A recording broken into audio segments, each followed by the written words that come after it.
Before we actually start, let's talk about one very important thing. Where does JavaScript actually run? Now you might know this, in this case just feel free to skip ahead, but if you're not 100% sure about this, here you go.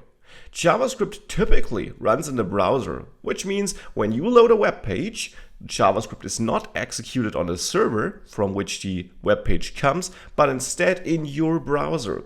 That's why JavaScript is so popular these days, because it allows you to create very good and reactive user experiences, since it doesn't depend on some kind of server responding in time, but well, it runs in the browser, there where the user is using it. There is no closer way or no closer place to execute code, and therefore JavaScript is very powerful. But there also is the chance to run it on the server with NodeJS, which is a server-side language based on JavaScript.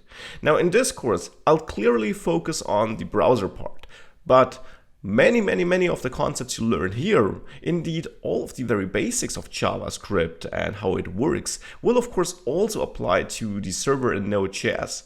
Node.js extends the language and offers other features as well, but the core language, of course, is JavaScript, and therefore the things you learn in this course are relevant for this as well.